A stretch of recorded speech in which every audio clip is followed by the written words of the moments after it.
Thank you very much.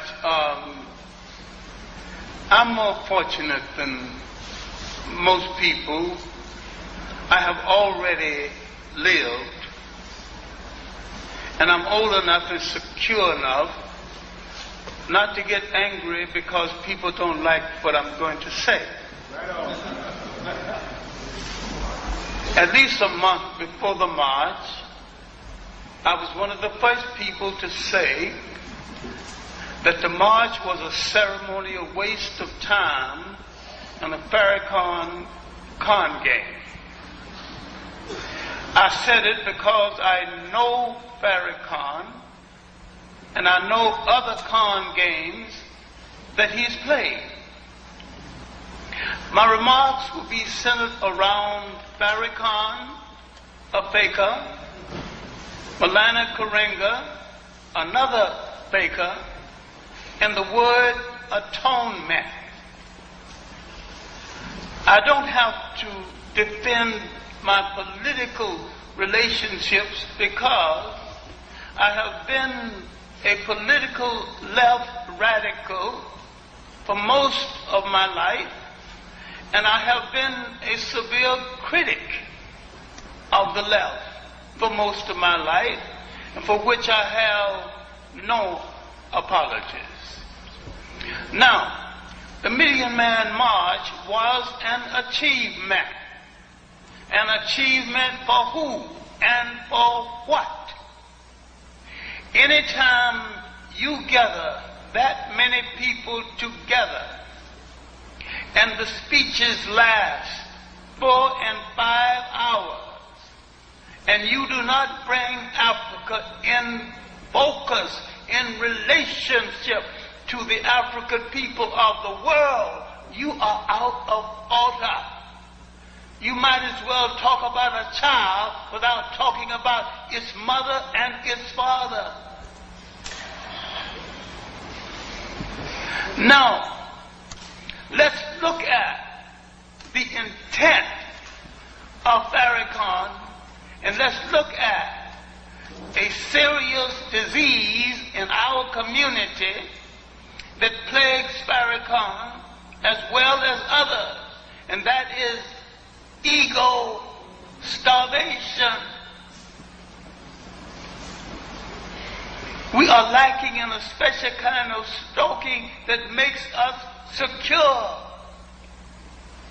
Let's look at the fact that Malcolm X was the tutor of Farrakhan, and he turned on Malcolm X and said that Malcolm X was a traitor to the nation, and the nation had a right to punish him. Now, can you trust in leadership people who would turn on a friend? I have said many times, if Farrakhan would sell one of his stretch limousines, he could send a black student through medical school. You have gathered to aggrandize a faker who is not accountable to you for anything. He has not accounted to you for the $5 million he got from Libya. Libya is part of the fundamentalist Arab clique who wants to Islamize Africa or destroy it. Who congratulated him after the march? Libya and a high politician from Iran. Libya has been instigating to move to the south into the great corridor that is Sudan. If you take the Sudan, that corridor gives you a straight shot into South Africa, and Libya will join the whites to reconquer Africa. They have no compunction about it because they do not think of themselves as an African people, and like all conquerors, conquerors, they declared war on all forms of African culture. Because Farrakhan belongs to fundamentalist and reactionary Islam, he knows nothing about revolutionary Islam, that is African Islam. In Arab Islam, no woman ever held state power.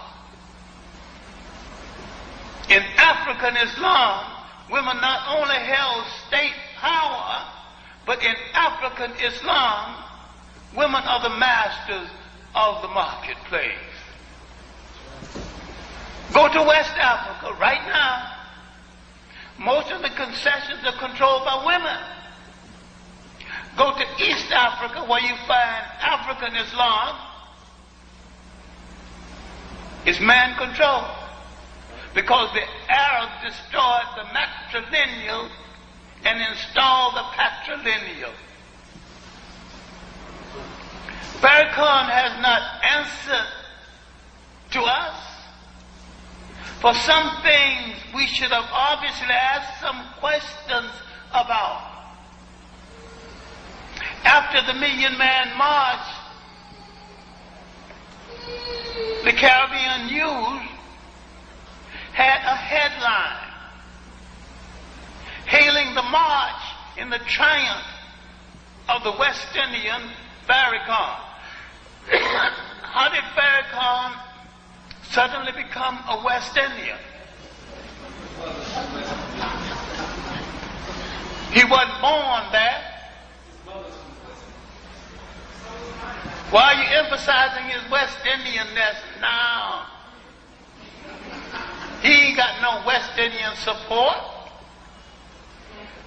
Why did you let Farrakhan get away with saying repeatedly the slave ships stopped in the West Indies and left the strong ones and brought the weaker ones over here, which is a lie, which proves he has no knowledge of how the slave ships, the slave trade operates. Why don't you know enough about your history to know how this trade operated?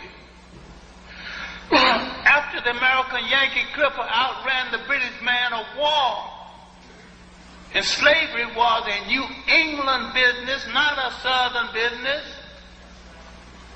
The Southerners bought their slaves from the New Englander. After that, American ships went straight to Africa, picked up the slaves, and came straight back to the United States. You cannot separate slaves based on who was brave and who was not brave. The slave revolts in the Caribbean islands were more successful, had nothing to do with bravery. It had to do with an incident in history which neither one of us had anything to do with. The maintenance of culture continuity. Slaves, buyers in the Caribbean bought in large lots and kept the lots together. They thought they could work them better that way, but they forgot they could revolt better that way. In the Caribbean islands, the slave in the house related to the slaves in the field. In the United States, because they bought in small lots and broke them up, the slave in the house had no relationship to the slave in the field, and the slave in the house would betray the slave in the field. This had nothing to do with bravery. It has to do with culture continuity. There are good books on the subject by fine Caribbean writers, especially Eric Williams and C.L.R. James. So what is he talking? Distorting history, and he get away with it because you don't know history. In a speech made right here in New York, Farrakhan bought the story of the curse and said, and I've got it on tape, I got it in video, and I got it on audio, that people with dark skin and woolly hair, a certain kind of nose, was cursed. And that the texture of your hair and the texture of your eyebrows are supposed to be the same. He's saying with his high yellow self that he is pretty and blessed by God. the same. He's saying with his high yellow self that he is pretty and blessed by God.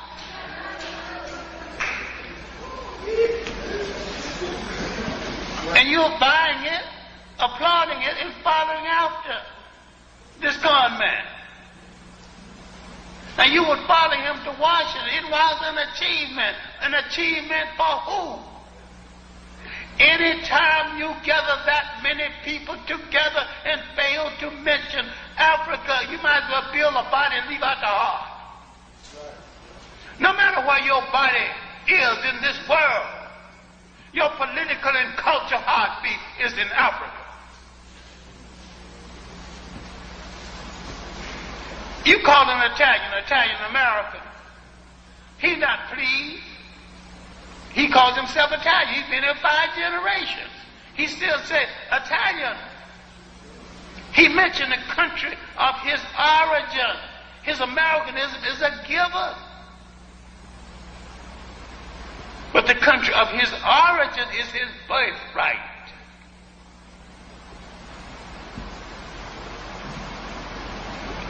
Why have we listened to all of this with no perception?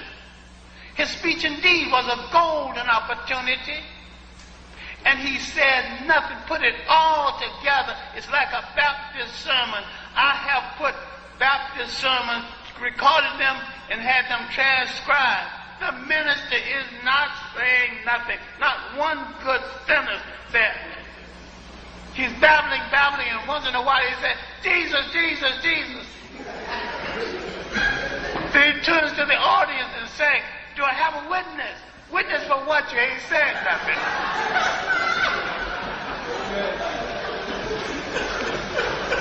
And we let people get away with this feel-good rhetoric and run games on us and open up our pockets and put money in the collection plate and go out and say, oh, what a fine sermon. He ain't said nothing.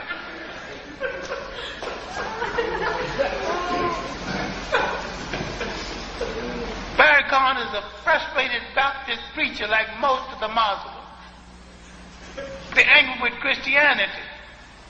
Now, I challenge Farrakhan to march on the Arab embassies that has restarted the slave trade in Africa, in the Sudan, and in Mauritania.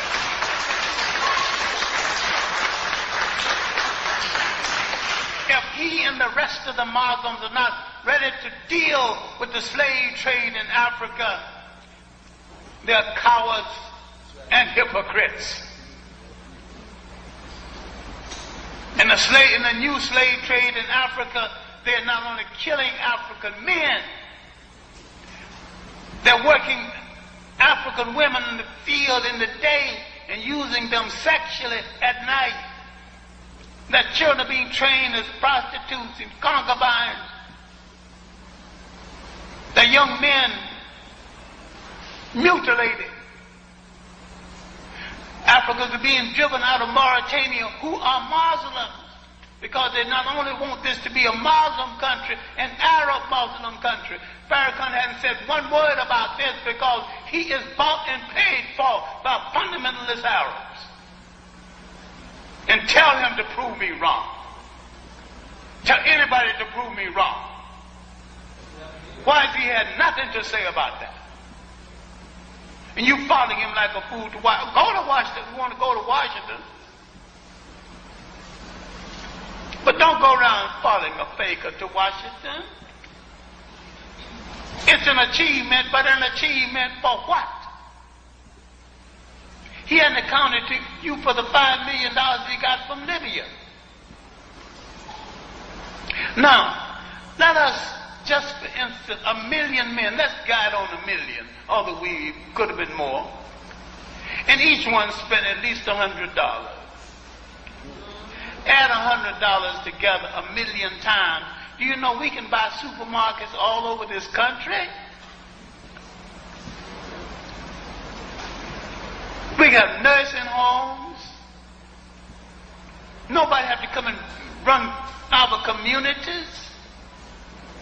I'm not a capitalist. I've never owned a car. I made a halfway decent salary as a college professor and as a writer and as a lecturer. I never owned a car. I always had a fascination for shoes, so I got too many shoes.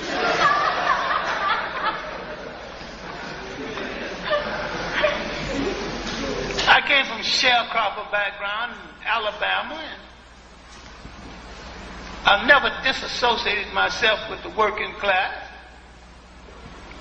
And I've always had some disagreement with the left, and still have it, because I think some of them are a bunch of fakers.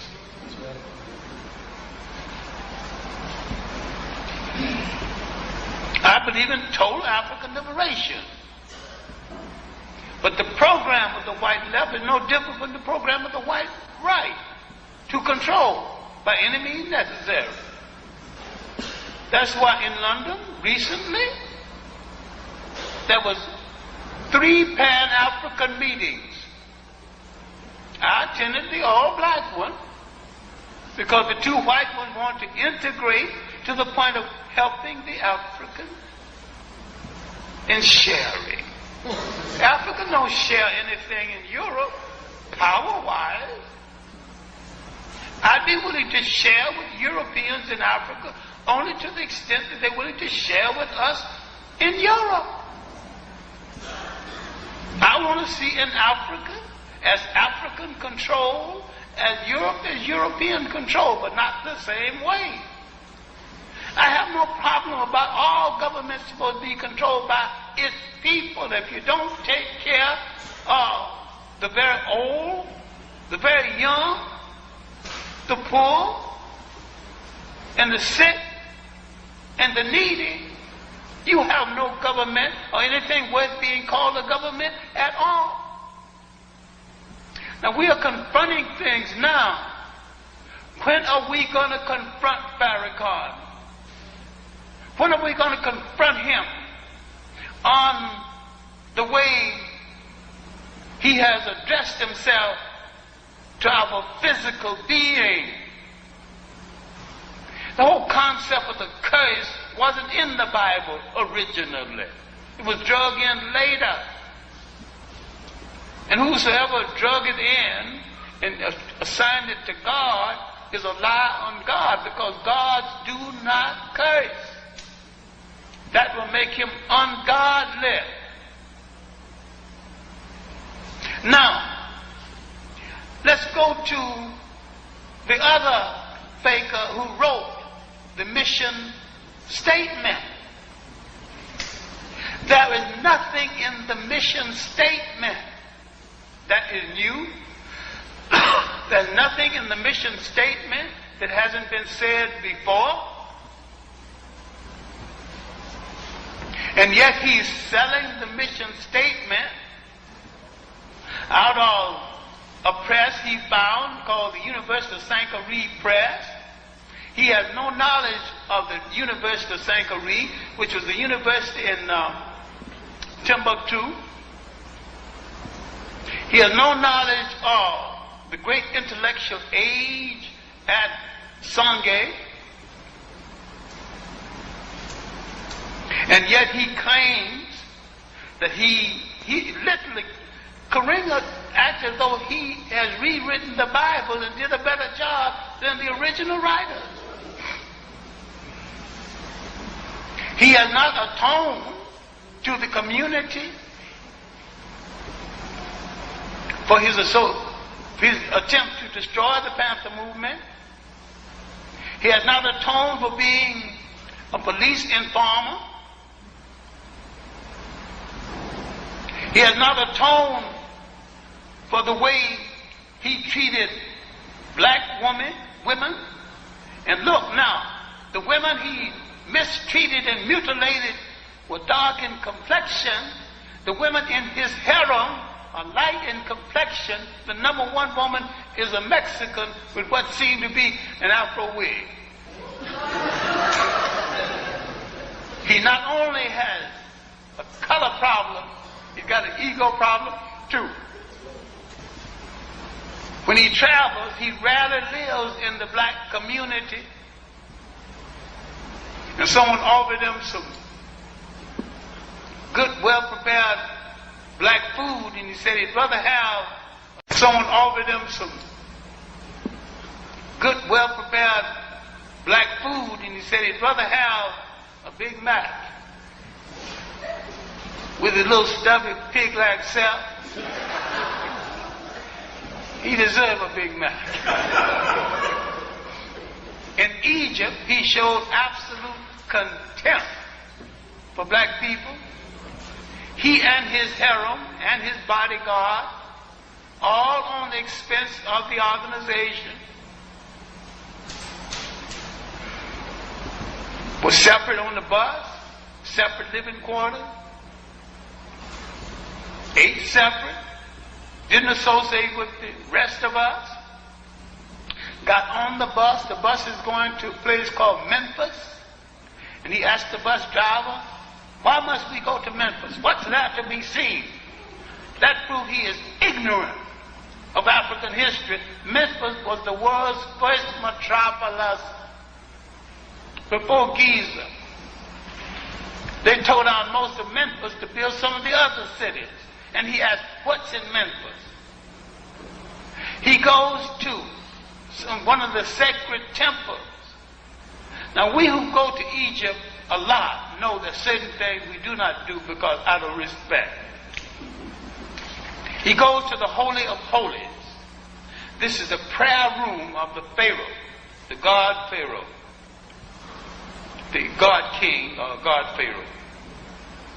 This is the prayer room where the Pharaoh, dressed in special clothing, oils himself, even removes all of his pubis hairs so he can be totally sanitized, and sets in praise not only for himself, but praise for the nation.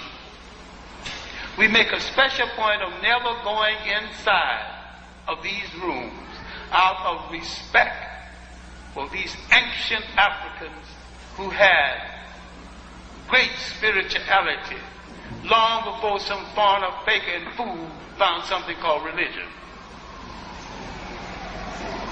Karinga goes in there with his shoes on and with one of the women of his harem pose for a picture, to have his picture taken. Now you're going to follow this man who's shown utter contempt for African people. Follow him where? In Senegal, he got a lot of dandruff because I was elected head of the American group. The Senegalese, who know that I've related to the Francophone community more and better than any African in the whole of the Western world, and contributed more to their publications over the years, didn't think it was necessary to consult anyone to elect me head of the group. Karinga is now having a fit about it. When we arrived at the next assignment, he came over to me and said that I did not know the definition of his name. Malana means God. And he resented the fact that I arrived in a car and the rest of them was on a bus. Now, with all the diplomats I knew when they were students in Paris, and with my connection in Dakar, even the beggars know me by first name. You think I can't get a car in Dakar? So it's nothing extraordinary for me to arrive at the assembly in a car. His number one lady, a Mexican, in shorts, very beautiful decorative shorts. But the African don't like women in shorts, period.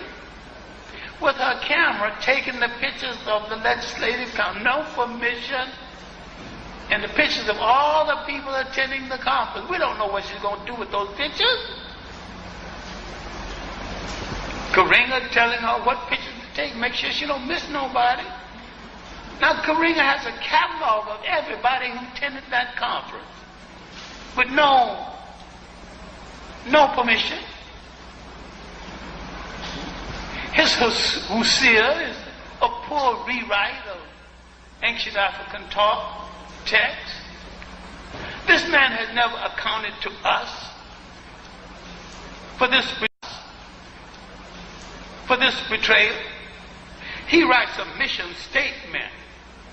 Now, if Farrakhan had stood before that audience and just said, I want to call your attention to a 19th century messenger who spoke better than I have ever spoken or maybe ever will, and just read David Walker's appeal and sit down, that would have been enough.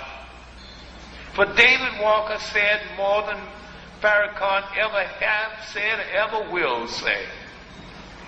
Have he called attention to Chancellor Williams' message at the end of his book, The Destruction of Black Civilization, his master plan? That would have been enough. Or Sheikh Anta Diop's message for economic salvation in a little book called Black Africa, the Politics of a Federated State. That would have been enough. We have had great messengers. And we come down now and glorify fakers, women mutilators, liars, people who ridicule us about our color. We make them millionaires, give them stretch limousines, and they spit on us. That's right. I'm saying that we have to reward true and honest leadership.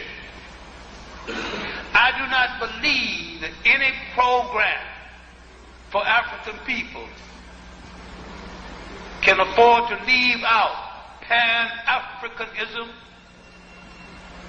African world nationalism, and the values of a traditional African society, because if you search the values of a traditional African society, they had socialism not only before Karl Marx was born, but before Europe was born.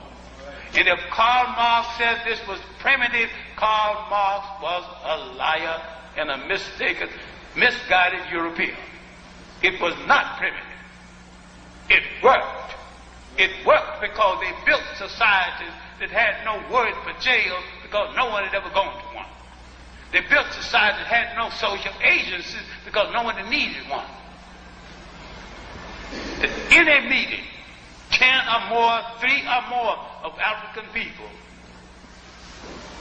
if Africa is not brought into proper focus in relationship to the African people of the world, the meeting is out of order. And any meeting that accepts us as a minority is out of order. When you take all of the African people in the Western world, all of the African people in the Pacific, 100 million African people in India, 750 million African people in Africa, we number 1 billion people on the face of this earth. Suppose we decided just to make our underwear. Look at the kind of factories we'd have to open overnight. Just underwear. Then next let's start to make our shoes. We can employ 2/3 of our people just taking care of each other. All we have to do is to turn to each other. Look in the mirror and find a partner. See who's staring back at you. We can discard the Farrakhan's, the Karingas, other fakers, believe in ourselves. And let us understand that the Baptists alone take in more money than 7 European nations. You haven't asked what happened to this money. We have failed to demand accountability. We have to do this. We can make a revolution, and we can be the leaders of that revolution. And remember, the people must be taken care of. I'm not talking about giving money to loafers who are not working. I'm talking about giving money to people who deserve. Most people would work if you could find it for them. And I'm talking about finding jobs, sustaining each other. finding jobs, making bread for each other, making clothes for each other, repairing each other's homes and preparing your own home. I'm saying move like a nation, think like a nation, and supply for yourself everything that goes into the making of a nation. I see no future in capitalism. I've fought it all my life, and I don't even have to argue this point. I see no future for capitalism in Africa. You go to Washington, appeal to corporations, and corporations got their seed money from the slave trade. It's too much of a contradiction. You big enough, build your own corporation. Build your own corporations devoted to your own needs. And not a corporation bleeding people dry. Building a corporation and develop a society based on socialistic values is not incompatible.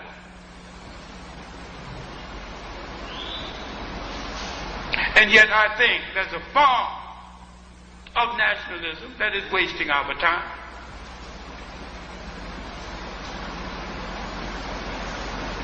There's a form of nationalism essential to our existence. I'm not too clear what a cultural nationalist is.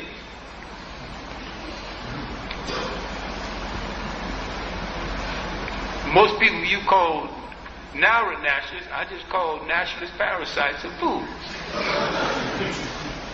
Just hustlers, con men.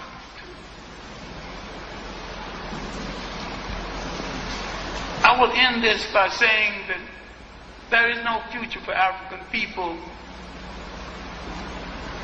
except some corporation for themselves, and our own salvation must come first. I'm saying you can give the world a new humanity. I do not think you can exist in this world out of context with the rest of the world.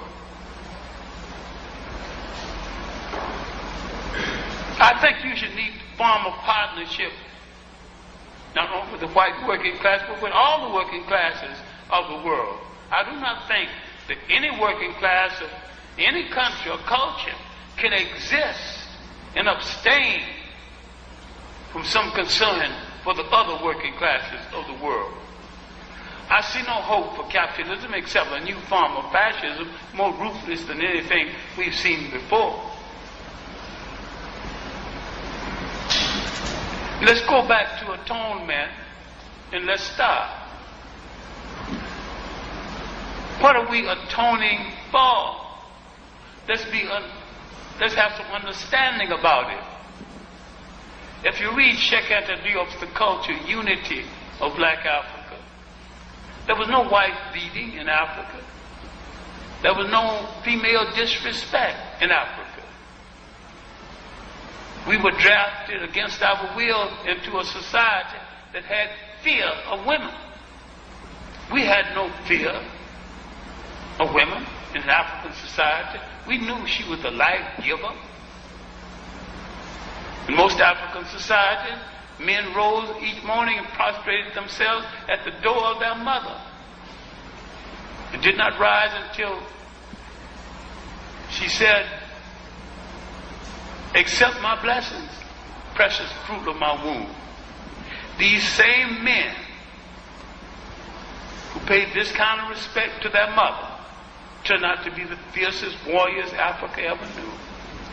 So there's strength in paying respect to the woman that gave you birth. We had no confusion about this. We developed this confusion away from home. You don't beat up no woman in Africa. You might do it now because Africans are confused now. When you married someone in Africa, you married her family and she married yours. If you want to deal with 50 cousins, 100 uncles, if you can deal with all of that, then go ahead.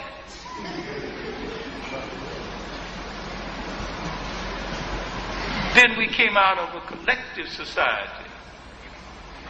We have forgotten what made Africa great. before foreigners threaten their greatness.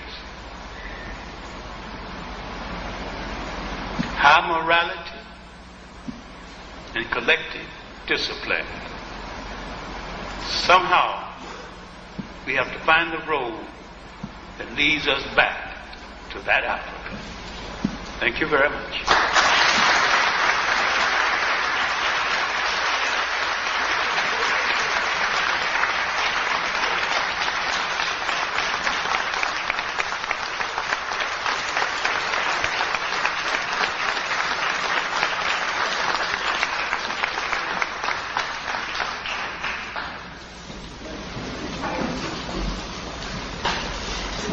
Delano Elias and Plainville East Victories. Thank you, John Henry Clark. I guess we can move to the question and answer period right now, for those of you who might have some questions. You know, this kind of, you're going to set up a mic out here? Want some water? No,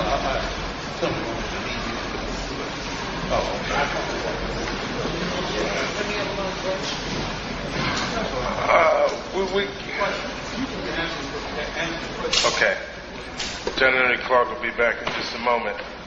But, you know, this kind of discussion is one that needs to go on. It used to go on all the time in our community when we had individuals around like W.E.B. Du Bois.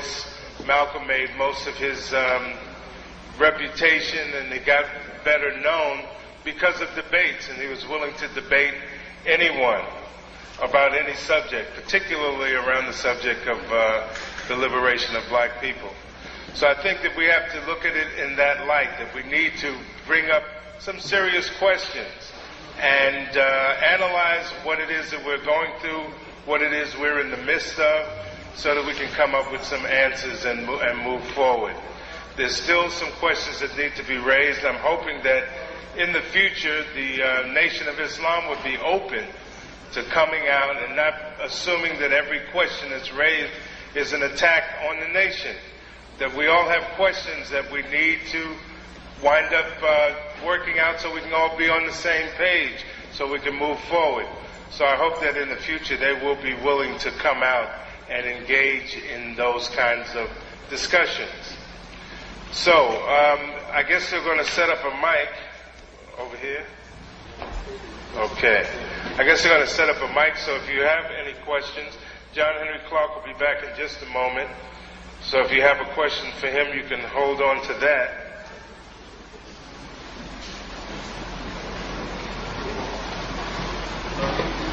It's like a puzzle.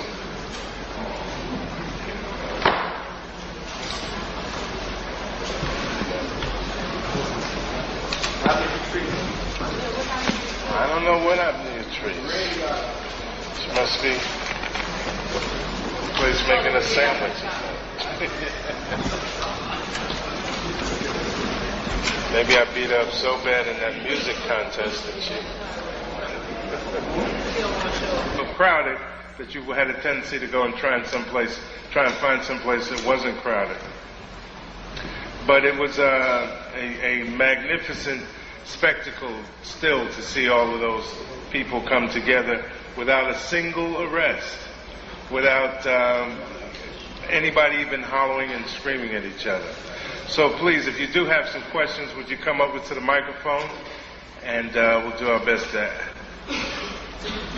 to the mic.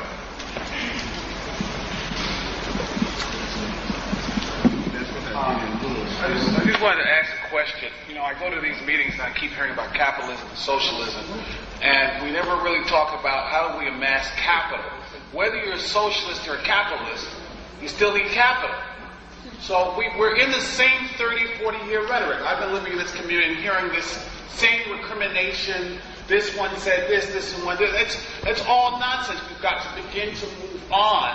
We're living past 30, 40 years over and over every single day. It's ridiculous.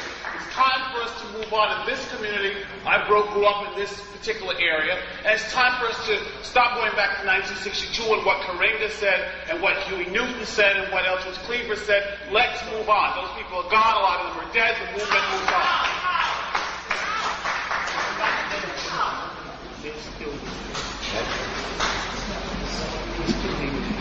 I don't know what the question was. I don't know what the question was. It sounded more like a statement. But I think the purpose of what we're here for today, you talk about Huey Newton's dead and things. Obviously these issues haven't been resolved, because if they had been effectively resolved in a principled way, then Ron Karenga wouldn't have been the drafter of the mission statement.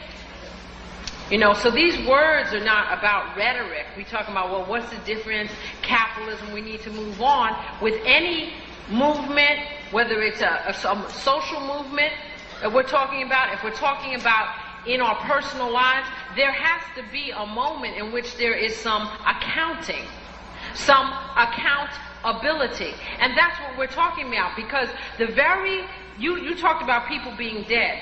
That's true.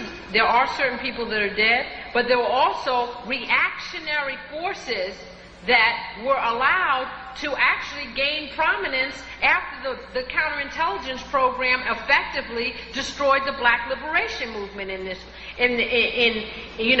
country. And you know what they say? Those who do not learn from the past are doomed to repeat it.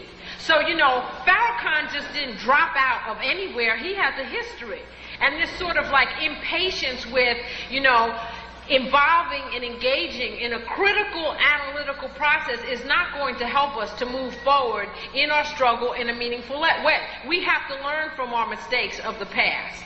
When we're talking about capitalism, I don't care what you want to call it. I'm talking about an economic system which is based on the exploitation of the majority of people for the benefit of a few. We're living inside of a country where over 90% of the wealth is controlled by less than 5% of the population. How do we move beyond that reality? How do we do it? Do we just will ourselves into moving beyond it? And capitalism is about a certain relationship, a relationship of how you view people. I'm not a capitalist because black folks were the first capital in this country, okay? I'm not with any system that's based on the exploitation. So yeah, we got to start somewhere, and part of the starting point is analyzing. There has not been, as Dr. Clark stated, any kind of atonement, any kind of day of reckoning. Why isn't Farrakhan here right now answering these very questions? He's not accountable to anybody. I'm sure Libya gave him another $5 or $10 million. How do we move forward when we're not going to talk?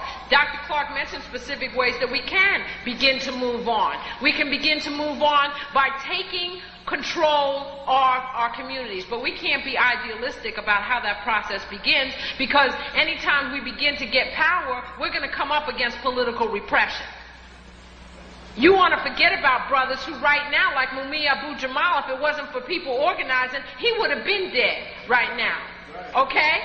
So I'm not willing to forget those people who gave their lives for the community, whether you agree with their politics or not. I can't go on when I know, Herman Bell is sitting up right now, 23 hours, keep locked, because he dared to protest a double bunking policy, and this brother gave his life for the black community. No, I cannot go on. He is with me every single day of my life, and I'm struggling to do the best that I can to help liberate people every day and make a contribution to my community. I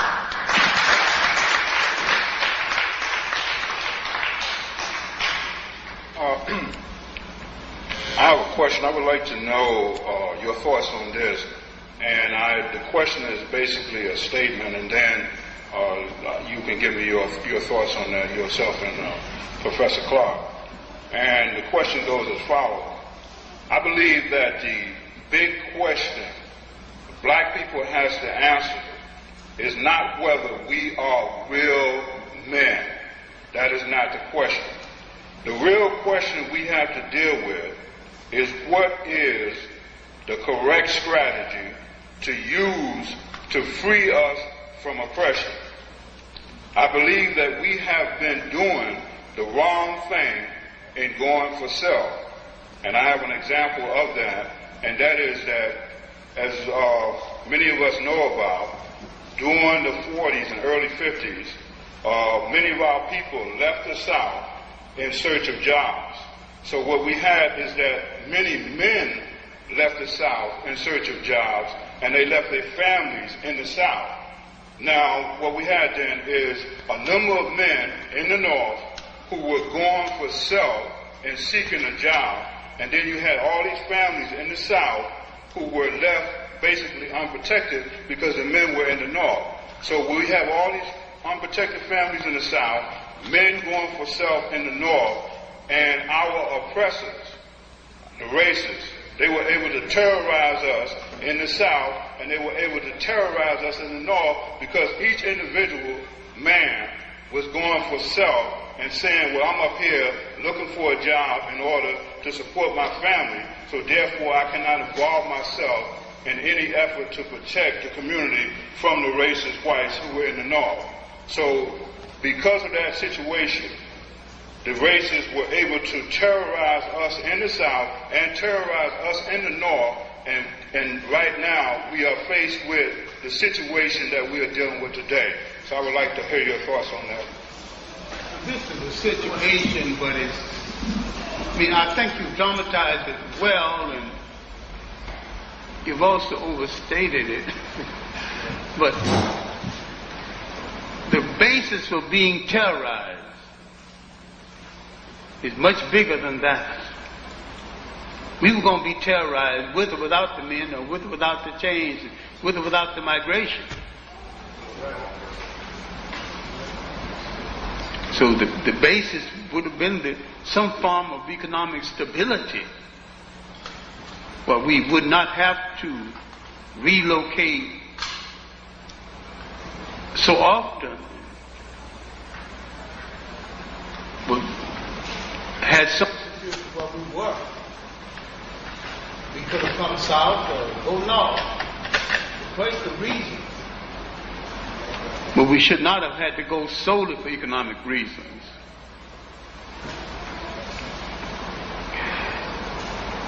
The problem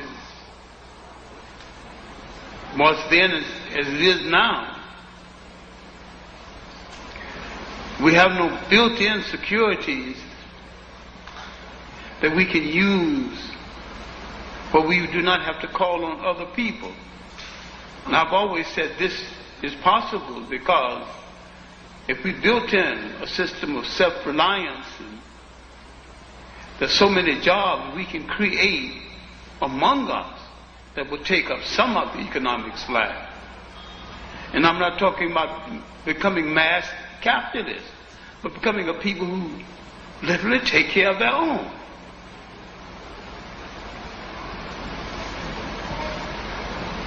What I'm talking about is a form of internal socialism.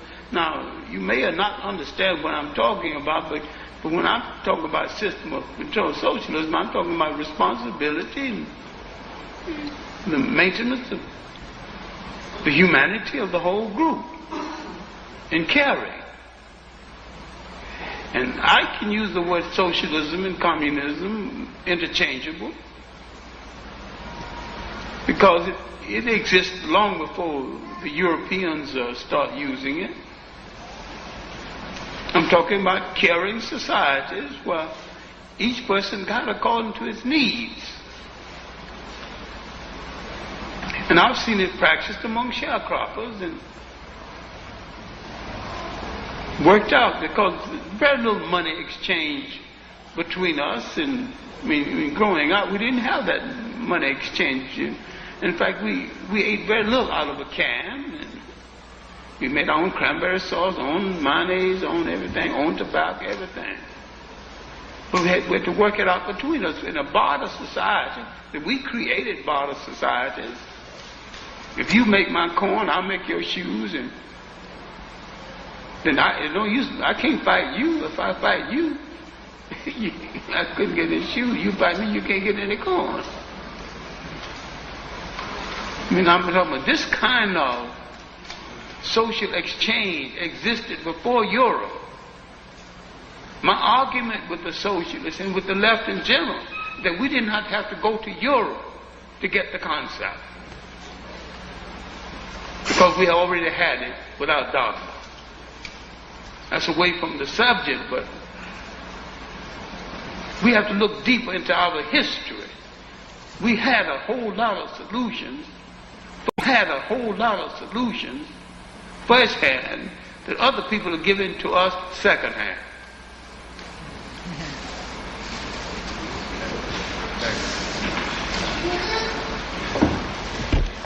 Good afternoon. My name is Stephen.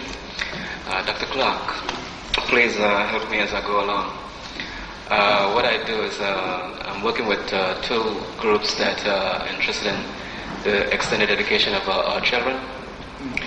And I'm dealing mainly with an Afrocentric aspect of it.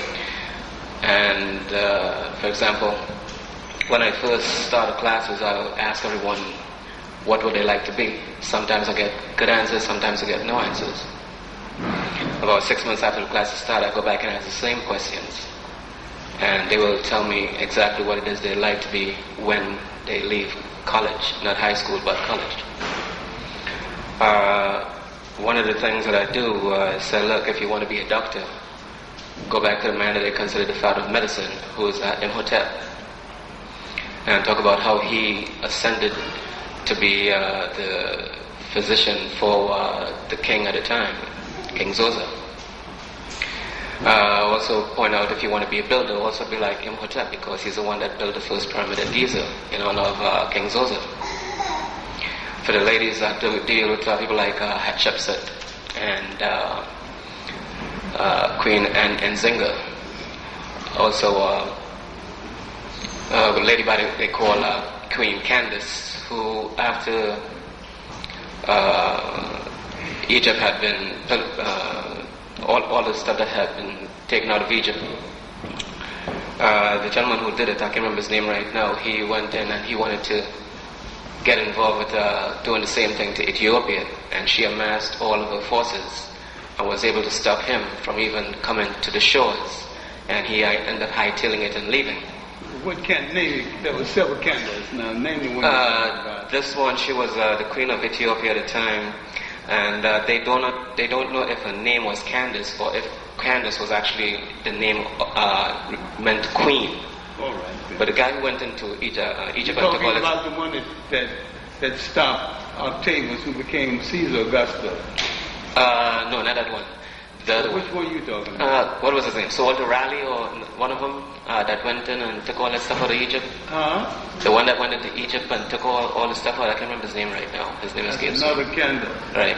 Anyway, what happened is, what I usually do is just point out some of these great figures and even tell them that astrology, for example, the lady who comes on mornings, he could never remember her name.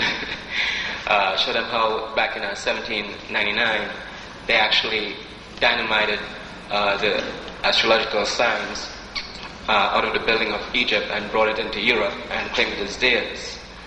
And basically what I'm saying is just make the African connection with everything that we do for a living today, and show them that it actually came out of Africa, and they basically start seeing themselves more as African and stop considering themselves African Americans, but just as we Africans. Could you respond to, am I doing the right thing? Am I on the right track? You're on the right track. I think you got your chronology a little mixed up, because you're talking about the last of the Candaces. These Candaces, the one that challenged Octavius, is concurrent with the period of Cleopatra. And that's early. That's the period approaching the AD period. Like 39, 40 BC, approaching the AD period. I need it like this. The word Candace means queen. And see, the real Ethiopia gave birth to the country called Egypt. In fact, Ethiopia is the parent of Egypt. And too much emphasis has been placed on Egypt. And not enough emphasis has been placed on the southern African origins of Egypt. I wish people would read a whole book on Africa and just start reading a few pages and confusing me. I'm a history teacher, you know. I can tell how much you read when you talk. You need to read a little more.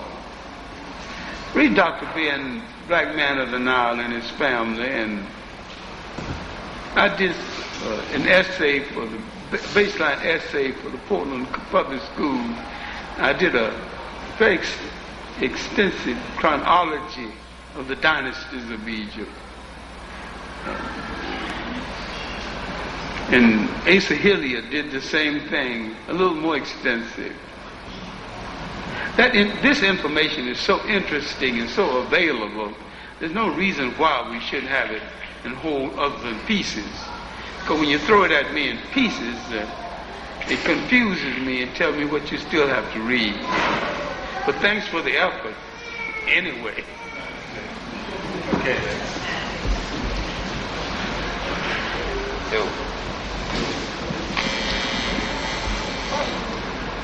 First of all, I'd like to commend everyone for coming in because it shows that... I'm not hearing you. First of all, I'd like to commend everyone for coming in here today. It shows that, just as in the Million Man March, that there needs to be changes made. But the problem is that the problem that everyone has been having in this struggle for this common goal is that you're sleeping, meaning not awake. You're not realizing what is happening before your very eyes because your anger is misguiding you. You have to let go of the anger because it keeps a mental block on your brain to realize what is happening before your very eyes. Because it's going to take me a couple minutes here. I'm sure you guys are going to appreciate this because I've descended here to this planet to come talk to you. Because as I sit and contemplate my circle of existence, my persistence will overcome all resistance. For instance, I've reached other levels of consciousness many cannot perceive. And I've come about a realization that my people are being deceived. What was that supposed to mean, sir? No. You see, the problem is we're fighting amongst each other. If you will give me time, I could explain to you what I want to do here. Could I speak, please? Could I please speak? Because no one here has done nothing. Okay, this is a question and answer period. If you would make that kind of short, since there are some people that... All right, okay, I'm not going to go into this since you people are still so anxious and you don't realize what's going on. Okay, no problem. It's because we haven't listened. Every time he tells us to do something, we don't listen. Can I just ask him to suggest maybe one more thing for the people that are tired of the rhetoric? Because obviously the need for the continued rhetoric is because we haven't listened.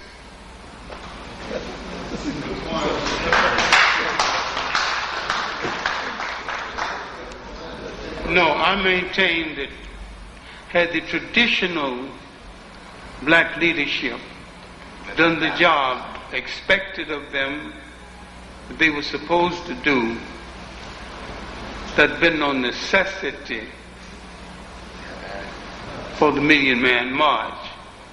Not that I think the Million Man March had a legitimate necessity other than Farrakhan's ego anyway, but had Darga Height with almost 1 million women at her disposal and Pretty Jesse with still a following, had they taken care of their constituency the way they should have, the people would not have been listening to Farrakhan. That it was an Islamic game, and I don't think we listened as well as we thought we did even to Farrakhan. As a people, we react more than we listen, and sometimes we react to a lot of things we do not thoroughly understand.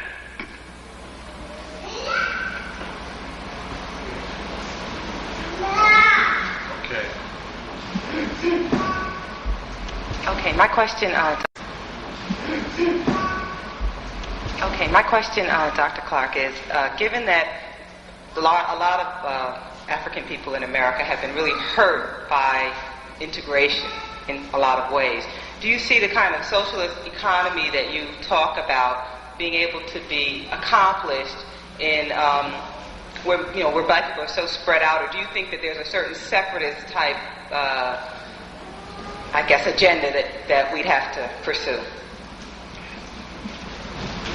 I think starting with our family and with our community, there is a possibility of that economy without dogma. Once dogma into it, it starts confusion, because dogma generally comes from outside of our community. I think we could have turned Christianity into a form of socialism had we not bought a whole lot of white dogma and a whole lot of white images. Because Christianity, probably looked at, is socialistic. But we won't listen to ourselves well enough to understand that.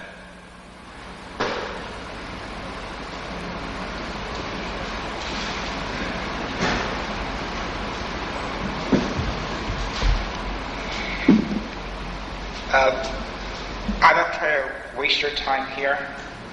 There is something I wish that was said at the rally. I wish somebody had said to the men that were assembled there, for every one of us that are assembled here, there is one of us in prison.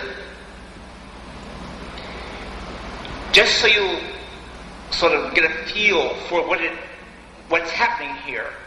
For every person you see in this picture, there is a brother or a sister in prison right now. And I wish somebody had said that at the rally. Well, so do I, and I have no argument with that.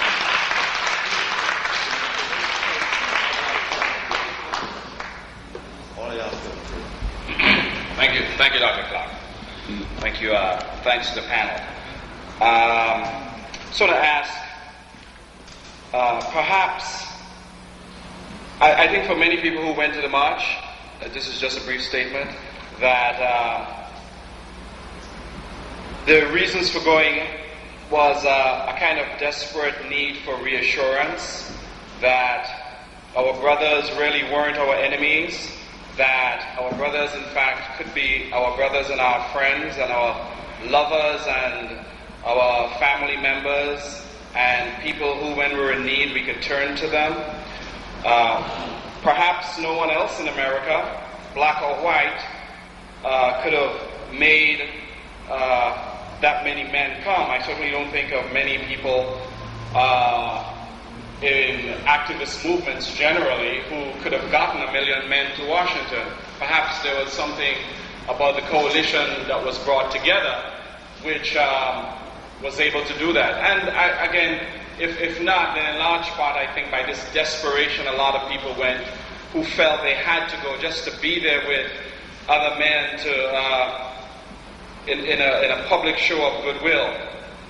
And of course in brotherhood. I just want to ask, though, to everybody on the panel, do we have to destroy capitalism, behead Karenga, destroy Farrakhan and the Nation of Islam, to move positively on the community level, to give us some ideas, just some simple ideas as to how we can trust our friends, our family, our brother, and use our resources in small ways so that our victories can be more focused towards our real efforts, what we need to do immediately to relieve the pressure that we're feeling. No, we do not have to destroy them. We have to bring them effectively under control and tone down their effectiveness and let them either speak for the collective or stand on the sidelines.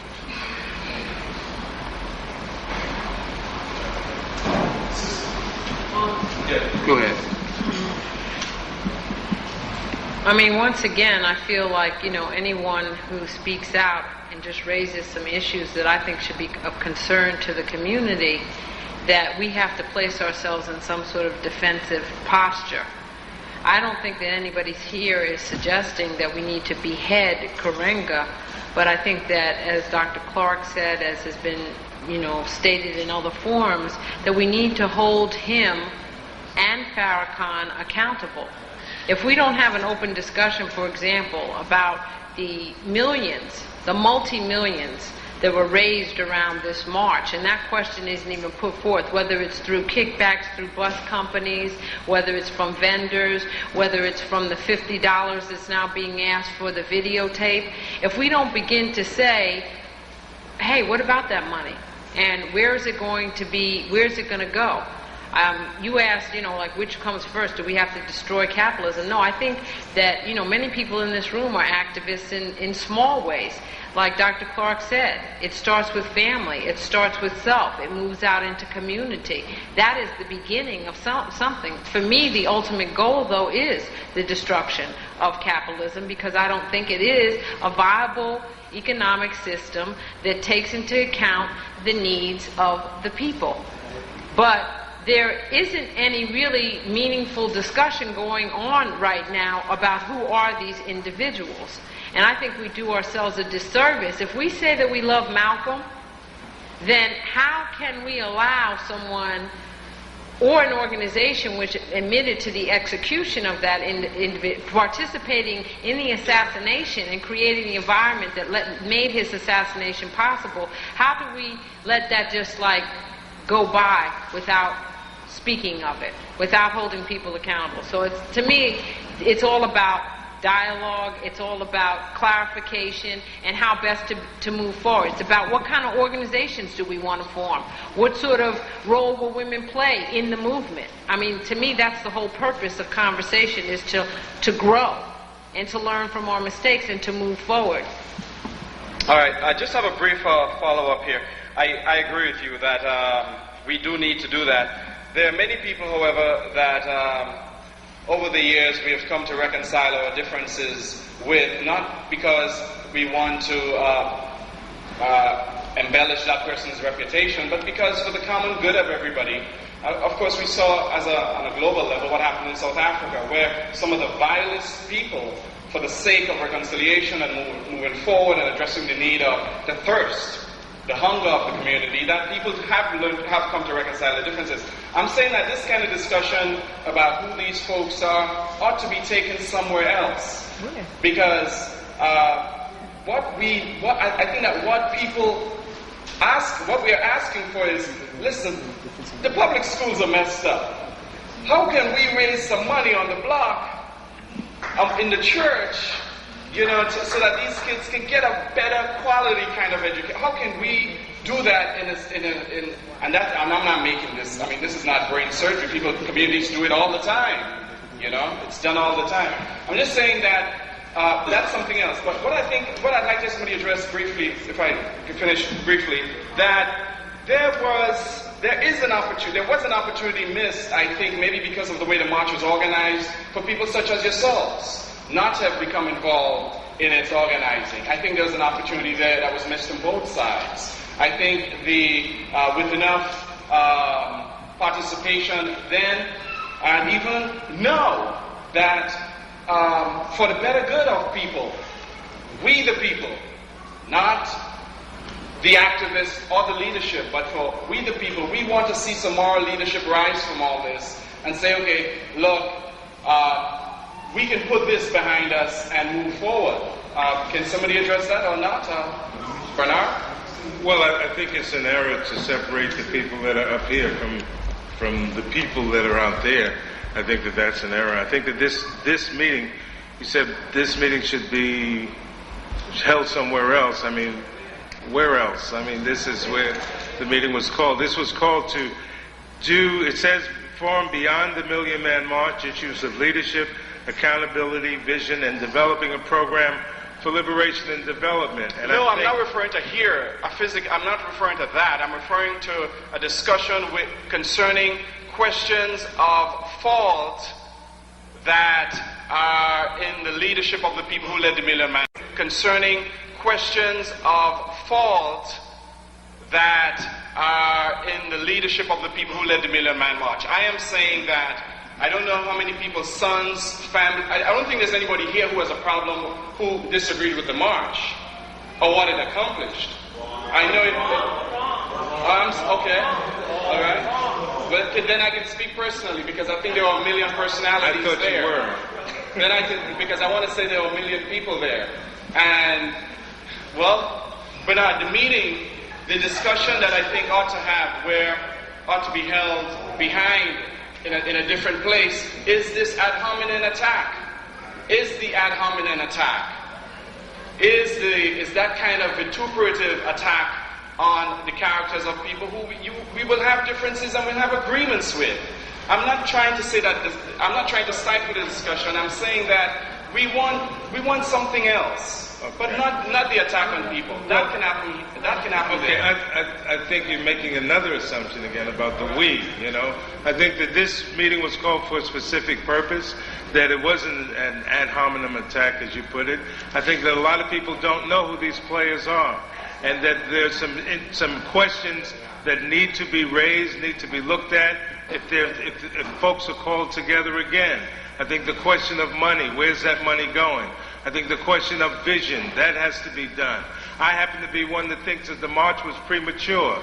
I think the march comes after you do the work in the community to bring people together and celebrate what you've done.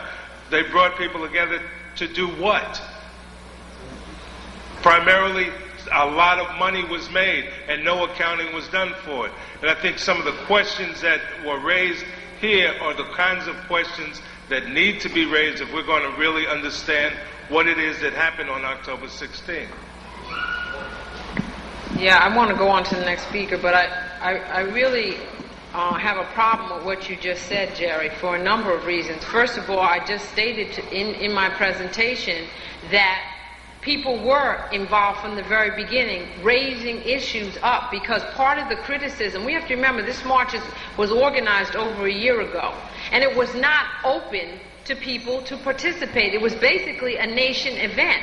The way it got opened up was through people struggling and criticism and forcing them to open it up. But the nation is not a democratic organization. Let's not forget that. However, once it became opened up, what we struggled for is we were told, bring your criticisms, bring your concerns. Like I said, I was in a meeting where I talked to Conrad Muhammad myself. And I raised criticism about the role of women, for one thing, because I do have a problem with a march, not with brothers bonding with each other, not with them coming together and trying to fight against. I mean, in the one hand, it's like I said, there's this stereotype of the black man as criminal, as we don't help each other, that we don't support each other, but a lot of us don't feel that way and have a different experience of the black man. So the extent to which we bought into that hype and that racist stereotype of black men, a lot of brothers felt the need to come together and say, no, we're not about that, we're about something positive. And I'm not saying that I have a problem with that, but what I'm saying is that participation around the question of political prisoners. We were told that political prisoners would be included in a meaningful way. Now, you can't look back and say the political prisoners were meaningfully included, because they weren't. They were excluded and they were marginalized, despite the fact that we were told that they would be given some prominence. Instead, we had a 2+ hour presentation by Farrakhan where we heard about how tall the monument was, and if you put a 1 in front of it, then we come up with the year in which the slave trade started, and all. I mean, all of that, that was what a lot of the, it was, and for some people that appeals, but we're talking about concrete solutions to the problem. So I'm saying that some of the criticism, and the other issue is when are we, in a meaningful way, going to address the question of black enemies of black people? When? Are we ever going to address that? Or are we going to tippy-toe around that and just have some sort of like unprincipled unity based on color alone? There are black enemies and class enemies of black people, and we need to deal with that. This might not be the time, but it is a serious question that needs to be dealt with. Right.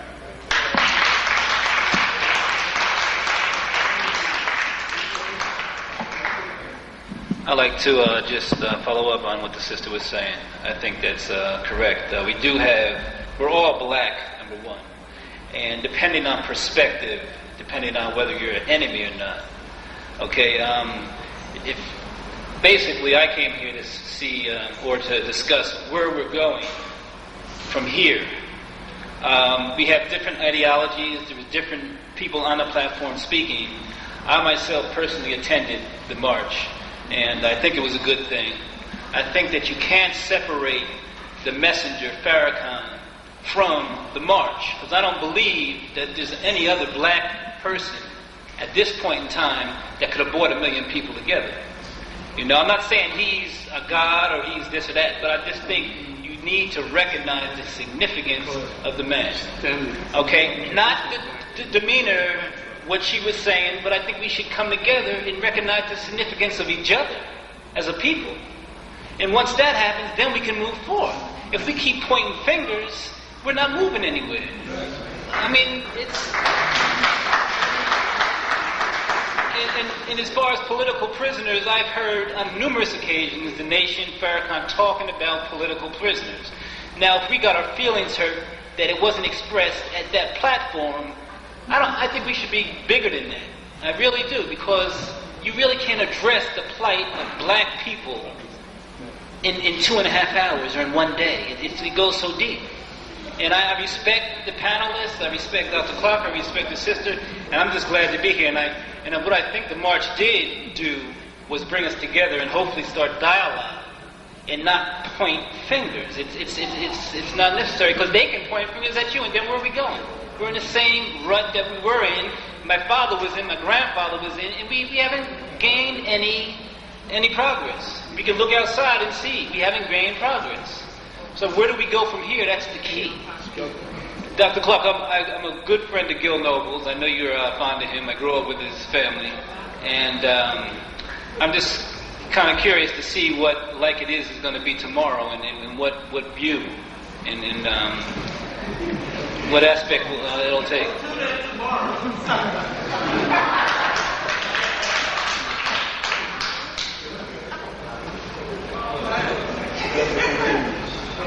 Look, I respect the brother's opinion, but on the Liberation March, I reserve the right to know who's in front of me and who's behind me.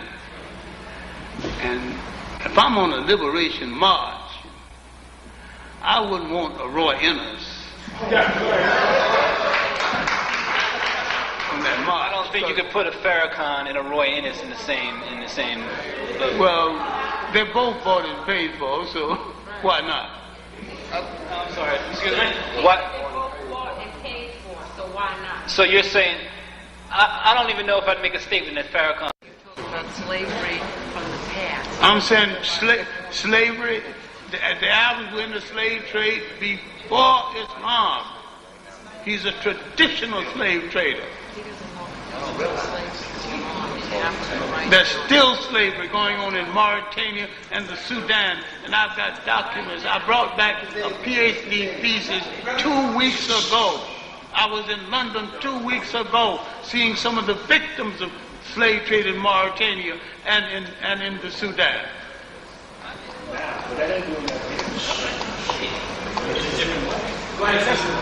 Okay. For the young people who sit here and you want to idolize what's happening, let's tell you what happened in London or in Manchester.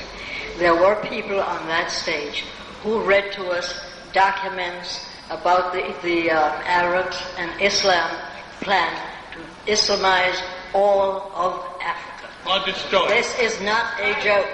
You may sit here and idealize and do not know that you're really in a global village. And what's planned for us, you better deal with it. The first people who congratulated Farrakhan on that march was Gaddafi and the man in Iran. Now, whether you want to read into it history or not, history's happening to us right now. The people in that room who stood up and told us the amount of people they lost in the Sudan, families, members, women, children, the mutilation of children being made eunuchs in Sudan. It is real, my brothers and sisters. Be very aware that you're not living in America alone, that this is global, and for us, Africa is the last reserve. If you don't want to believe it, then you will live it, and you will regret it.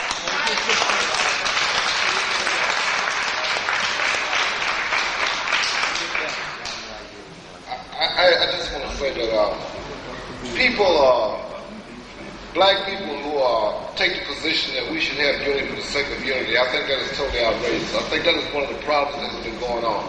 When you look around this room here, there are young people in here that wasn't even born when some of the crimes that Karenga has committed against other black people. Right on. And because there's a void in black leadership in this country, certain leaders, so-called leaders, have wormed their way into position. You need to understand history. You need to know what Karenga was about. You need to know what Farrakhan's about. And I don't think we're belaboring the point of talking about Farrakhan, because we've got young people out there who don't necessarily know about Farrakhan's history or know about Ron Karenga's history. Let me tell you a little story about Ron. I'm going to be very brief because there's some other things I want to say. He took, in 1968, he took a garden hose, a water hose, and stuck it up a woman's vagina, a young girl, and blew her up and killed her. He informed against the Black Panther Party members in Los Angeles when Black Panthers was patrolling the streets in L.A. The Los Angeles police cops used to take the Panthers' gun from them and let us keep their guns. You don't even have a clue to what this man was about. You don't even have a clue to what Farrakhan was about. In terms of what the sister was talking about, political prisoners in jail today that's rotting in jail, it's amazing, but I understand it to some extent.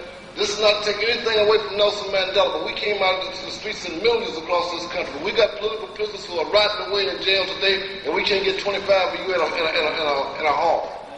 That's a damn shame. And Farrakhan should have spoken more about political prisoners. We got Albert Washington. She talked about Herman Bell. We got Geronimo Pratt. And there are women who are locked up that we don't even talk about. Right. We can't even get you out there for that. So they would be derelict in their duties if they didn't expose these people to you. When you have a shop and who wore why for the FBI, when you have all of these so-called leaders running around that has legitimacy now. The other thing about the Million Man March, it was a missed opportunity, because those of you who are down in Washington, D.C., you have nothing in your community to come back and tie into. There's nothing concrete you can do in the community. That was a feel-good, it was an inspirational thing. That's all Washington was about. You got on the bus and you went home and you came back to your community and you come to forums like this and you say, what can we do? What can we do? That should have been thought about ahead of time. If it wasn't for the money, it should have been thought about in terms of the drugs within our community, inframontage rate in Harlem, Devil Establishment, in Brownsville. There are some things we can do as a people that don't cost money. We can start an escort service, escort some of the elders from the subways at night who are afraid to walk the street. We can close down drug houses in our community, and we organize to do that thing. That don't cost no money, just a little manpower. Yeah. Those are things that we can do.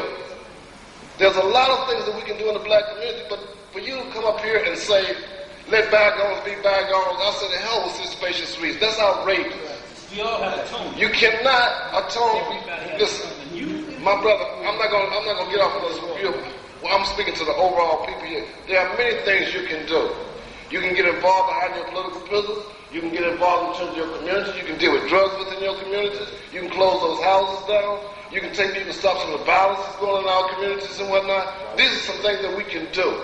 They are concrete things. But please don't ever close your ear in terms of the hypocrisy, in terms of some of these leaders that's out here in the streets out here. Because what's going to happen is you'll have other people following those people, and we'll be here 5 or 10 years from now, those of us that's alive, trying to tell you, don't deal with those people and whatnot. If Farrakhan can get 16,000 men at the Harlem Armory, and you would think that's impressive, and you say no one else can do it, but what organization did they join afterwards?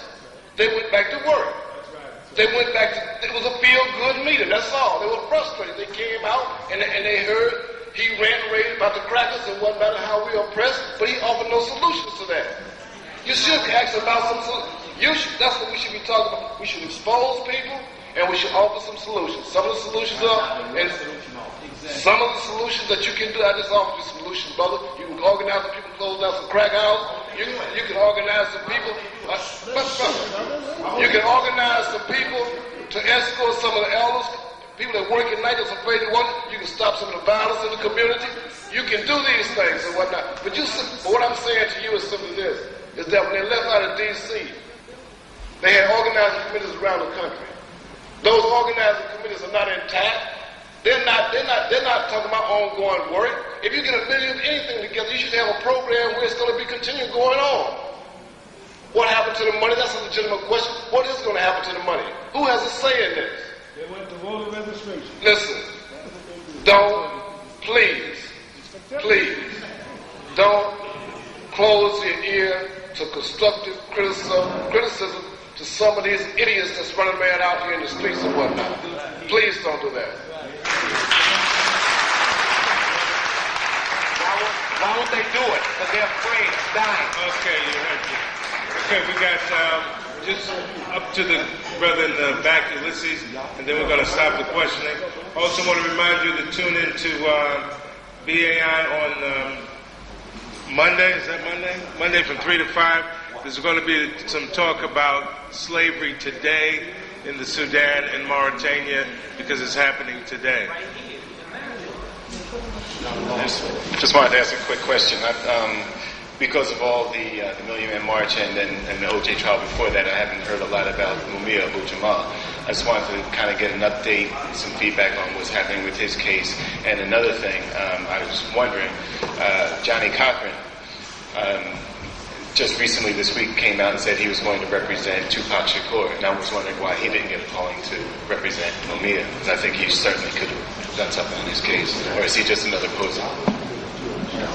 Well, first of all, in terms of Mumia, as everybody knows, there was a struggle waged to get him a new trial, and he lost that before Judge Sabo.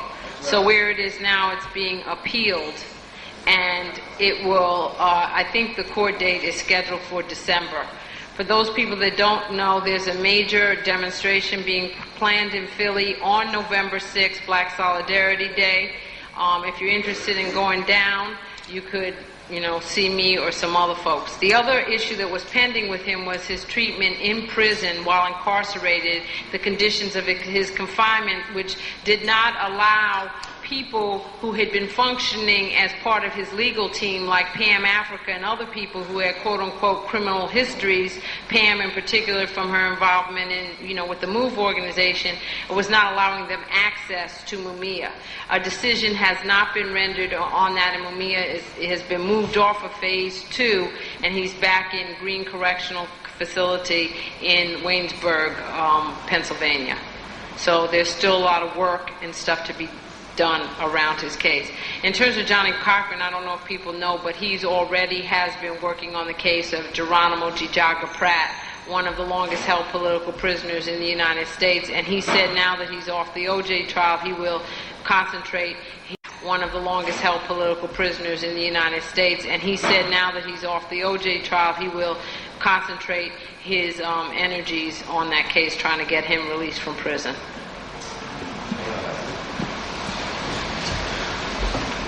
I want to thank the panelists. Make one small comment about pointing fingers. I think we do need to know who we're working with at all times, because that was what led to the downfall of so many movements. I think that was the origin of that phrase, fox in the chicken house. We have to be sure we know who we're dealing with so that they don't in turn turn us in or cause the movement to disintegrate. Another thing is a few questions. I know, Dr. Clark, I've heard you speak about when you first came to Harlem, there were political clubs and places you could go to interact with people of like minds where you could have philosophical discourse. I was wondering, was there any kind, I'm not familiar with a whole lot of clubs or organizations like that. That one question. If there are, I'd like to be made aware of it, or maybe you can make these people aware of. Number two, about the, I heard people talk about public education, talking about, I want to know, is it necessary that we separate, or is there some way that we can enforce our own particular curriculum in the public schools, since they are public, and we do we constitute the majority of the people in that system? Is there any way that we can control that and give our young people relevant education? Another thing is the black press relevant today? Do they have any legitimacy, or are they responsible for informing us to a certain degree that we might know what's going on? And that's enough. I'll just sit and wait for the answers to those. Thank you. The only group in Harlem right now that meets on those bases, and well, there's a dialogue, is the First World lecture group. They meet at St. James Presbyterian Church, 141st Street and St. Nicholas Avenue. They meet every Saturday at 4.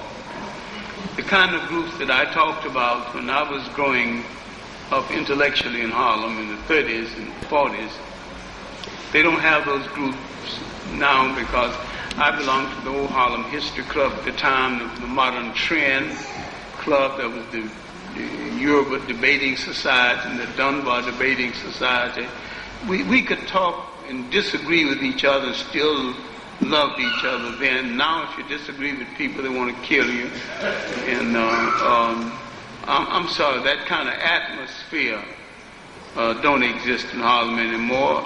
And during the Italian-Ethiopian War, we could debate both sides and still be friends. We had that great group of Caribbean activists, Richard Moore and Cyphers and J.A. Rogers, along with the African-American activists. We don't have any of those anymore. As for the public school, to deal with the public school and forcing change, you've got to deal with the teachers and have to deal with the black teachers as well as the whites, because some of the black teachers are just as backward and just as reluctant to change as some of the whites, and some of them spend more time explaining how dumb the children are other than teaching them. There was a third question about whether the black press can be relevant, but the black press used to be a creative imitation of the white press. They're no longer a creative imitation.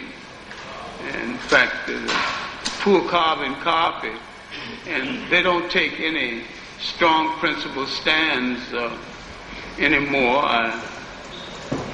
The paper called the Black American or the New American used to, when Alford was alive, and the City Sun occasionally, the Amsterdam once in a while. But the creative black press is no more. I think we can sparkle some energy into them. We're more responsible than they are, because they think they're not going to get white advertisers if they become dynamic. If the white advertisers get customers, they don't care too much about the content of the paper. Not really.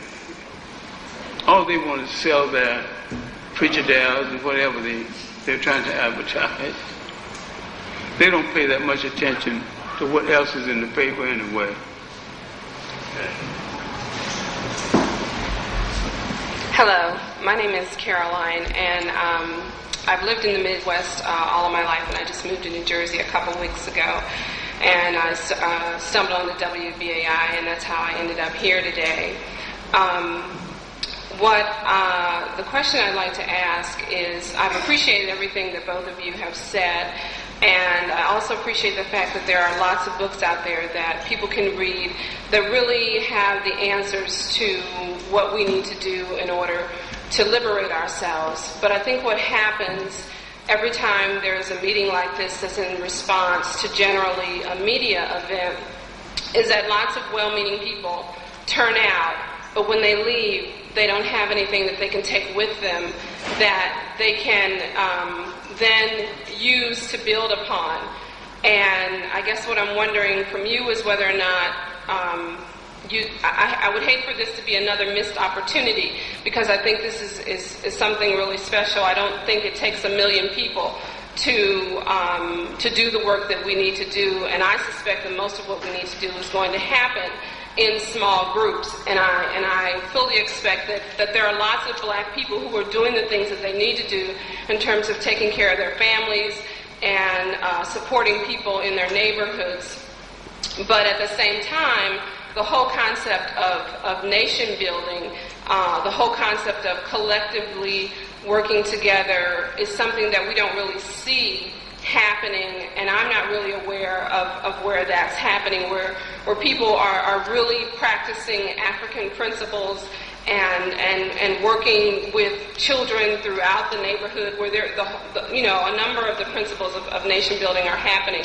And I'm wondering if in this gathering an opportunity has not been missed to lay out some of those principles in a more strategic fashion, so that people can leave here with something in their hands that they can share with their friends and their family members.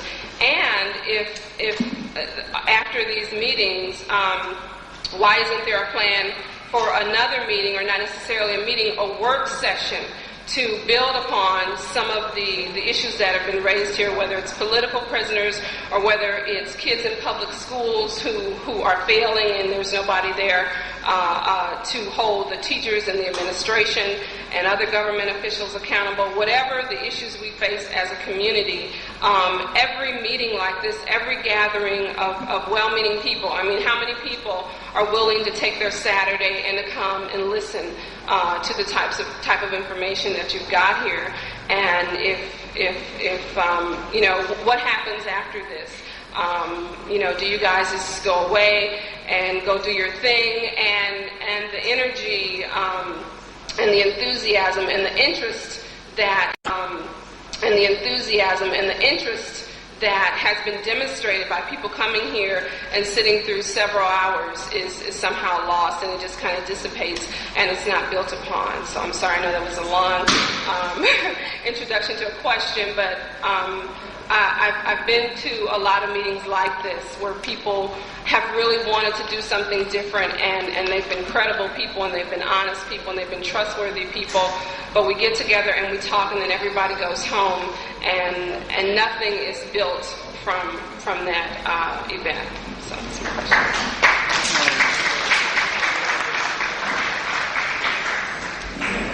I have no argument about what you're saying, but and these things are being done not as well as they should be, but some people are functioning in the manner that you're prescribed, just not enough.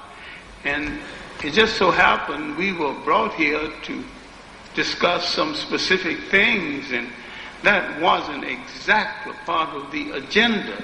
We could have, if that was part of the agenda that brought us here. But we're limited in how much time we had to take. But we are not unaware of any of the things that you said. And in some way, we are both participants in that kind of process. Sister, I appreciate your comments. I have often felt the same way. Attending public forums like this, you get a lot of information and you always wonder, well, now what? Before I came here today, I was at a meeting of the organization that I'm a part of, which I stated earlier is the Campaign to Free Black and New African Political Prisoners. And I think that what all of us face as we try to do organizing work is, number one, where do we concentrate our energies? For those of us who are working, unlike in the 60s where, when my husband was in the Black Panther Party, they lived, ate, drank, slept the Black Panther Party. And in large part that was possible because they had the resources, both in terms of human resources and material resources, to be able to do that work on a full-time basis. Now, part of what's happened in the 70s and the 80s is, first of all, you know, very much those generations were the me generations, and we don't have like a comprehensive sense of how to tackle all the issues that are facing our community. So you got some people doing AIDS work, you got other people dealing with housing issues, you got other people dealing with health issues. I think the biggest thing that all of us face right now is how to get Giuliani out of office and Pataki. That should be our goal right here in New York. And in terms of voter registration jobs, I believe that we need to start organizing right now for how we're going to make that happen, to identify a candidate that we think is going to address our needs in our community. As Dr. Clark said, there are many people who are part of organizations, and it's hard. You know, you're working full time, you come home after work, if you got kids, you got to try to deal with them, and then you got to try to fit your political work in on top of all that. So it's a major challenge. If people are interested in political prisoner work, I'm here. There's also people here from the Black Panther newspaper committee who are here who do work around political prisoners.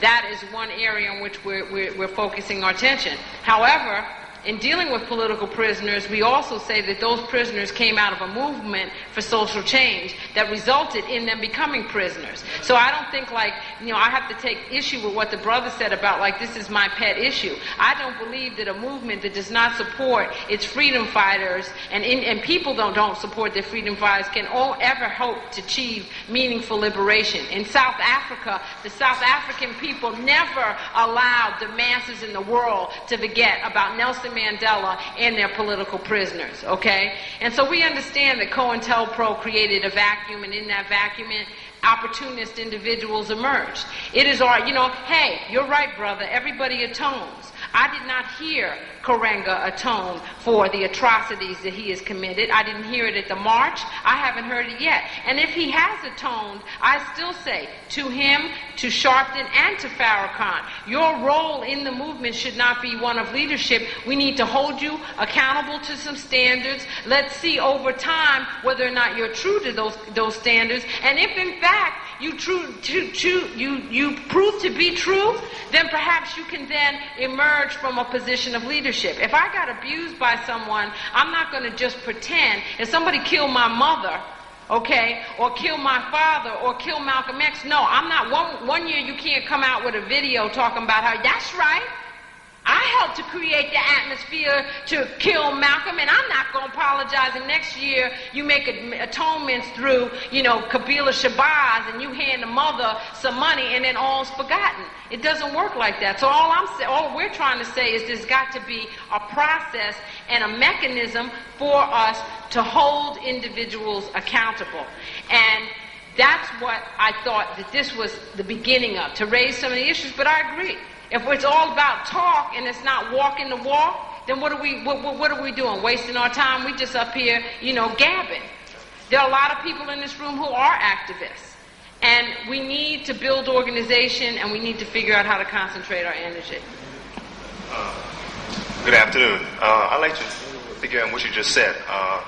One of the things in fighting a revolution, we need to have a revolution within a revolution first before you can confront the true enemies. That's one thing you need to expose these guys. And one of the things that bothered me of Farrakhan's speech in the Million Man's March was his duplicity, his double language in the speech, which I found very sinister. When he said, I'm not a racist, I'm not an anti-Semite. Why must he defend himself to a captive black audience and at the same time talking to white people? I found it very sinister. I was really troubled by that. That's all I have to say. Okay, that was the last question. You know, Ron Daniels. That wouldn't be fair because I think some other people. No, just one. It's mine. It's a small question. But y'all need to talk. Small question? Yes. Dr. Clark wanted to respond to that. Okay, go ahead. No, go respond. You got to respond. Right? Did Dr. Clark want to respond to that last question? Did you? Good. Let me see. Dr. Clark, I heard you on WBAI with Latrice Lee, and she asked you, who do you think were leaders up today? And you said most of the people was showmanship. Am I right? Now I would like for you to tell me, Chip, am I right? Now I would like for you to tell me, the Nat Turner Automatics, what do you think of him? Both of y'all can answer that for me. Well, look, Automatics is my personal friend, and I love him, and I protect him, and I support him. But I don't put him in a category of world leader. I place him in as community leader, and he's a good national leader, but he has not risen to the status of world leader. Okay, that's what I want to hear. Because I see him in the struggle, and he called all these bus trips to go to support Abu Jamal, right? And I never see the Nation of Islam over there. None of that refugee struggle. But I never, wait a minute now, but I never hear them giving Maddox a lot of credit for keeping the fight going. Look, I'm not lacking in my respect for Automatics. No, I'm not saying that again. But I answered the question based on how the question was worded.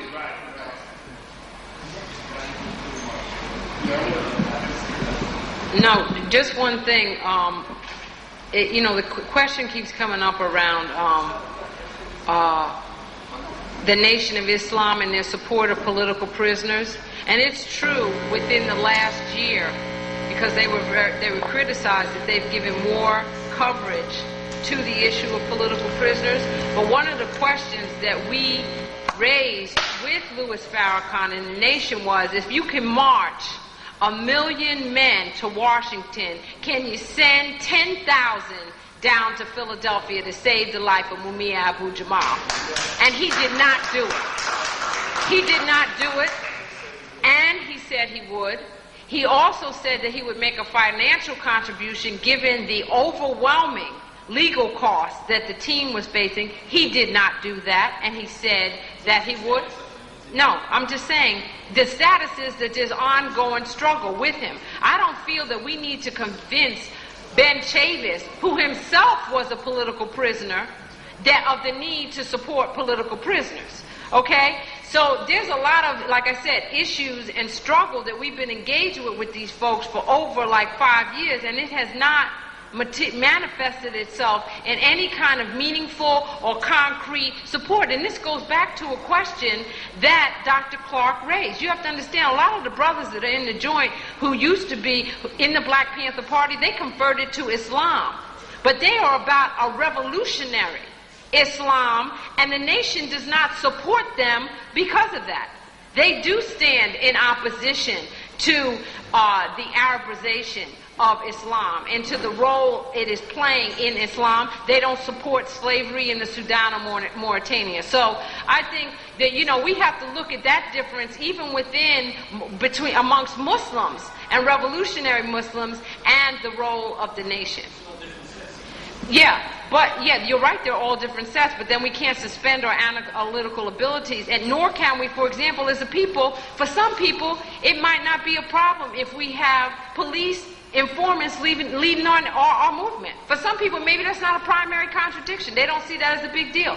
For me, it is a big deal. For some people, it's not a big deal that, Farrakhan lives like a king in Chicago where black people are starving. Maybe to them that's not a contradiction, that he got, however many stretched limousines and he lives in a palace. Some people feel like he's God and he deserves it. Well, if he deserves it, I say every black person deserves to live like that. And we're not talking, the other thing about Farrakhan and the Nation is they did not just come up, brother, excuse me, they didn't just come out overnight. What I said, if we're going to talk about police brutality, why isn't the Fruit of Islam protecting the black community against police brutality? They are not there in the community standing up. They have never inserted themselves in a meaningful way into our community. How come they're not in the community feeding the community, housing the community? And how on the one hand can we think that the Nation presents a threat to the U.S. government while the U.S. government is giving them contracts? The U.S. government never gave the Black Panther Party contracts.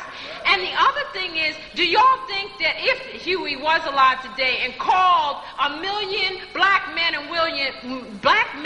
women, and children to Washington, that the National Guard wouldn't have been called out? And if you think that it would have been called out, I want to ask y'all why. Because obviously the Nation is not a threat to the status quo. It is not a threat. It is not a threat, and it never has been.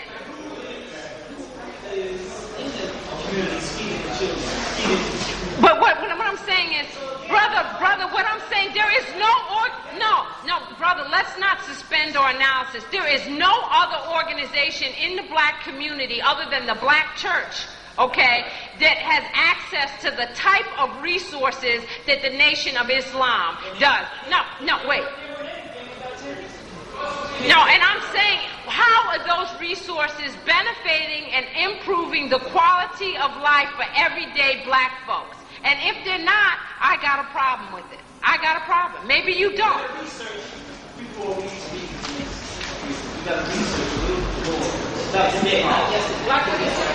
Well, you know, one of the things you mentioned is that you were interested in what Gil Noble has to say about it. I think you ought to talk to him. You'll find that he might be a little bit closer to what's happening on the panel here than it is to your position.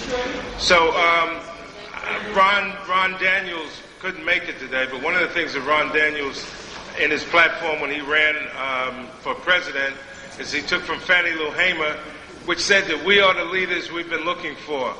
I think that we got to stop. One of the things we have to do is begin to see ourselves as leaders. If you think there's problems in your community, search out, find like-minded people, and begin to deal with those problems, not look for anybody else to lead you in what it is you have to do. The other thing is, this is the first of a three-part series. The next one will be November the 11th, which will deal with accountability and black leadership. David Du Bois, Julius Garvey, Paul Robeson Jr., Amiri Baraka will be here, and also there's going to be, on Black Solidarity Day, a day of education about Mumia Abu-Jamal and the death penalty, police brutality, police repression at the Dr. Martin Luther King Jr. Labor Center, 310 West 43rd Street.